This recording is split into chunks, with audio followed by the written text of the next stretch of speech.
வணக்கம் நண்பர்களே, welcome to all RS Thoothukudi Vivasayi YouTube channel. நான் உங்கள் ஆர்எஸ் ராஜகோபால்.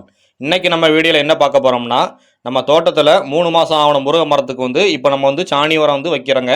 இந்த சாணி உரம் எதுக்கு இந்த 3 மாதம் முருங்கை மரத்துக்கு வைக்கிறோம், அதற்கான தேவைகள் என்னென்னங்கிறத இந்த வீடியோவில் முழுமையாக பார்ப்போம். வாங்க வீடியோக்குள்ளே போகலாம். முதல்ல நம்ம வச்சுருக்கிற ரகத்தை பற்றி பார்ப்போங்க. நம்ம வச்சுருக்கிற ரகம் பேர் பிஏ டேனியலுங்கிற ரகம். இந்த ரகம் தான் நாங்கள் ஒரு 7-8 வருஷமாகவே இந்த பகுதியில் நாங்கள் முருங்கை விவசாயம் பண்ணிட்டு வரோம். எங்களுக்கு தூத்துக்குடி மாவட்டம் மென்னியானவரம் பக்கத்தில் ஆனத்துலேருந்து ஒரு சின்ன கிராமங்க. இங்கே தான் நாங்கள் முருங்கை விவசாயம் பண்ணிட்டு வரோம். இந்த ரகம் எங்கள் பகுதியில் எங்கள் பகுதியில் உள்ள மண் வகைக்கு இது நல்லாவே நல்லா ஹீல்டை கொடுக்குது. அதனால் நாங்கள் ஒரு 7-8 வருஷமாக இந்த ரகத்தை தான் பயிரிட்டு வரோம். எங்கள் பகுதியில் கரும்பு ரகம் அதிகமாக மகசூல் தரமாட்டுக்கு, கொஞ்சம் குறைந்த அளவு தான் மகசூல் தருது. அதனால தான் நாங்கள் இந்த ரகத்தை நாங்கள் பயன்படுத்திட்டு வரோம். அதே மாதிரி ஒவ்வொரு ஏரியா பக்கமும் ஒவ்வொரு ரகம் இருக்கும். எங்கள் பகுதியில் பெரும்பாலும் இந்த பிஏ டேனியல் ரகம் தான். இப்போ கொஞ்ச நாள் தான் நாங்கள் இன்னொரு ரகமும் வச்சுருக்கோம். அது என்ன ரகம்னா நோபுலுங்கிற ஒரு ரகம். அந்த ரகமும் எங்கள் பகுதியில் கொஞ்சம் நல்லா ஈல்டு கொடுக்க தான் செய்யுதுங்க. சரிங்க, இப்போ நம்ம முருங்கை மரத்துக்கு ஏன் இப்போ இந்த சாணி உரம் வைக்கிறோங்கிறத பார்க்கலாம். முதல்ல நம்ம இந்த 3 மாதம் வரைக்கும் முருங்கை மரத்துக்கு ஏதாவது கடை உரம் கொடுத்தோம்னா, இல்லை சாணி உரம் இதுக்கு முந்தி வச்சோமான்னு கேட்டிங்கன்னா, இது வரைக்கும் நம்ம எதுவுமே வைக்கலைங்க. அதாவது அடி உரமாக முருங்கை மரத்தை நடை செய்யும்போது நம்ம எந்த சாணி உரம் கொடுக்கல, எந்த ஒரு கடை உரமும் கொடுக்கல. இப்போ நமக்கு முருங்கை இலையில் ஒரு 3 மாதங்கிறதுனால நமக்கு ஓரளவுக்கு தழுவுகளும் கொஞ்சம் வர ஆரம்பிச்சிட்டு, அதே மாதிரி இந்த வீடியோவில் பார்ப்பீங்க நல்லா பூக்களுமே வைக்க ஆரம்பிச்சிட்டு. இந்த டைமில் தான் நம்ம பொதுவாகவே நம்ம இத்தனை வருஷம் 7-8 வருஷமாக முருங்கை விவசாயம் பண்ணுறோம். இத்தனை வருஷமும் நம்ம இந்த டைமில் மட்டும்தான் நம்ம முருங்கை மரத்துக்கு சாணி உரம் வைப்போம். அதே மாதிரி நம்ம சாணி உரம் வைக்கும்போது முருங்கை மரத்துலேருந்து ஒரு 2 அடி தள்ளி தாங்க வைப்போம்.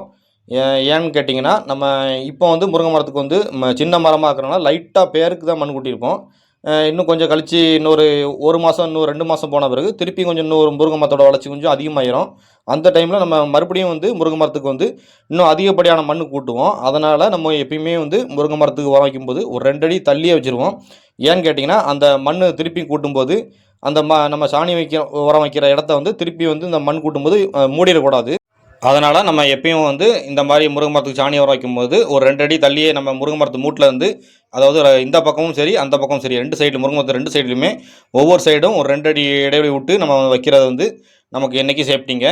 சரிங்க, இப்போ நம்ம முருங்கை மரம் இந்த 3 மாதத்துலேயே பாருங்கள் எவ்வளோ அழகாக பூவெல்லாம் வந்திருக்கு பாருங்கள். இந்த பூ அந்த டைமில் நம்ம முருங்கை மரத்துக்கு இப்போ சாணி உரம் வைக்கும்போது இந்த பூ கொஞ்சம் பிஞ்சாகவும் மாறும்.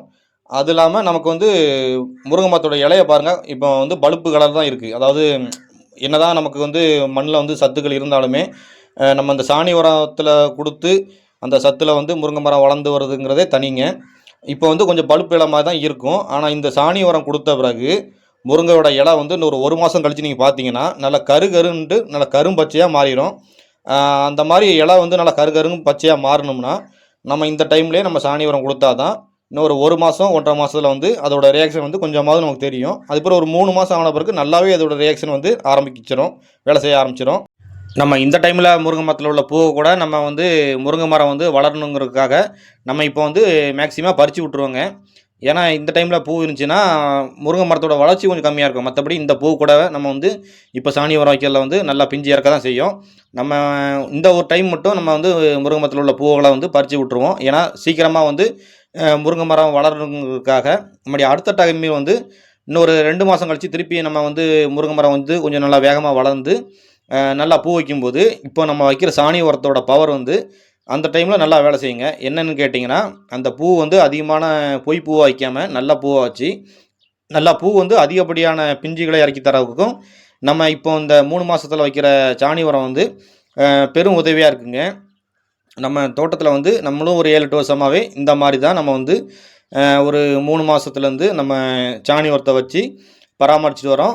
இந்த சாணி உரம் வைக்கிறது நமக்கு ஒரு 5-6 மாதத்தில் முருங்கை மரம் வளர்ந்து வரும்போது நல்லாவே ஈல்டு கொடுக்குற மாதிரி இருக்குது. என்ன தான் நம்ம கடை உரங்கள் வச்சாலுமே நமக்கு இந்த சாணி உரம் வைக்கிற அளவு பயன் நமக்கு அந்த கடை உரத்தில் இருக்குமான்னு நமக்கு தெரியலங்க. கடை உரமும் நம்ம வைக்க தான் வேண்டியிருக்கு. ஆனால் இந்த சாணி உரத்தில் உள்ள பவர் தான் மேக்ஸிமம் முருங்கைக்கு அதிகப்படியான பவரை கொடுக்குது. அதே மாதிரி நம்ம இப்போ இந்த முருங்கை மரத்துக்கு வந்து ஒரு அடி ஆழத்தில் தாங்க நம்ம குழி எடுத்து சாணி உரம் வச்சுருப்போம். நம்ம வீடியோவில் வந்து நம்ம சாணி உரம் வச்சுட்டோங்க. நமக்கு வந்து நம்ம பகுதியில் வந்து மழை பெஞ்சதுனால நமக்கு குழி எடுத்த தடங்கள் தெரியாது. மற்றபடி நம்ம வந்து ஒரு அடி ஆழம் வந்து நம்ம குழி எடுத்து நம்ம சாணி உரம் வச்சுருக்கோம். அதே மாதிரி நம்ம எந்த அளவில் வந்து இந்த ஸ்டேஜில் உள்ள முருங்கை மரத்துக்கு வந்து உரம் வச்சுருக்கோம்னா, நம்ம வந்து 2 சைடும் உரம் வச்சுருக்கோம். ஒரு முருங்கை மரத்துக்கு ஒவ்வொரு சைடும் ஒவ்வொரு வட்டா வீதம். ஒரு மரத்துக்கு வந்து நம்ம 2 வட்டா சாணி உரம் வச்சுருக்கோம் இப்போ. ஆனால் சில தோட்டங்களில் வந்து இப்போ வந்து ஒரு சைடு வந்து அரை வட்டா, இன்னொரு சைடு அரை வட்டா, மொத்தத்தில் ஒரு மரத்துக்கு வந்து ஒரு வட்டா வீதம் வந்து சாணி உரம் வைக்கிறாங்க.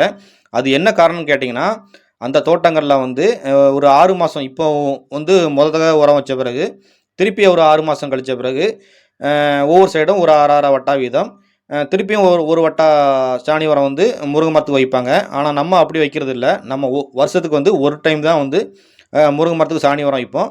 அந்த டைம்லேயே வந்து நம்ம வந்து ஒவ்வொரு சைடும் ஒவ்வொரு வட்டா வீதம் ஒரு மரத்துக்கு 2 வட்டா சாணி உரம் வந்து வைப்போம். அதே மாதிரி சாணி உரம் வச்சு ஒரு 10 நாளைக்கு வந்து முருங்கை மரத்துக்கு நல்லா தண்ணி விடுங்க. அப்போதான் அந்த முருங்கை மரத்துக்கு வந்து சாணி உரத்தோட ஹீட்டில் வந்து எந்த பாதிப்பும் ஏற்படாது. வீடியோ பிடிச்சிருந்துச்சுன்னா லைக்